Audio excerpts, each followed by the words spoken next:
finanscenter, det 500 meter høje World Trade Center på Manhattan i New York, er jævnet med jorden, efter at det blev ramt af to formentlig kaprede fly og yderligere 2 eksplosioner tidligere på dagen. Og kollapsede først det ene tårn efter en eksplosion. Og det forhold også, at det ikke kun flyet, der jo rammer 3/4 op på det ene tårn. Det er også det forhold, at der efterfølgende til synligheden anbragt sprængladninger i World Trade Center, som altså gør, at resten også rapper sammen, for ellers vil det ikke støde sammen på den måde, som det sker. Og det vil altså betyde, at der må være mange mennesker, som er omkommet. Begge bygninger sammen, formentlig på grund af yderligere 2 eksplosioner. Det vi ser her er folk, der flygter i panik fra området, finansdistriktet, det sydlige Manhattan. Maskiner, der blev kapret. Herudover har man skulle bringe våben ind, og man har muligvis endda skulle bringe sprængstof ind. Der forlyder også noget om, at der har været en bilbombe aktiveret samtidigt. Så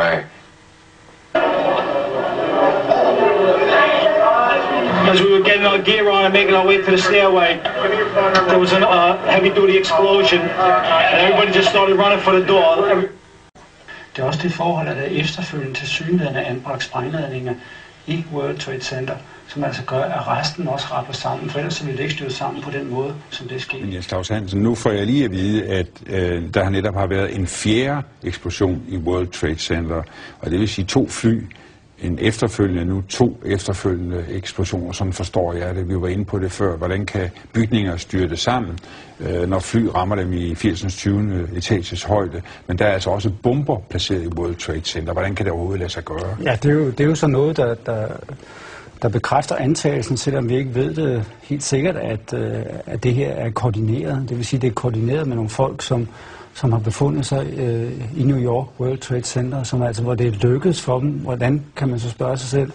Fordi World Trade Center har været udsat for bombeangreb en gang, man sagde, de amerikanere, jeg snakker med det over, det her, det kommer aldrig til at ske igen, det må aldrig ske igen, og nu bliver det udsat igen så for et terrorangreb, at de har kunnet være i stand til så måske at kunne komme ind og placere bomber, sprængstof i World Trade Center, som så bliver koordineret med, at fly går ind og rammer World Trade Center. Altså et totalt utænkeligt scenarie.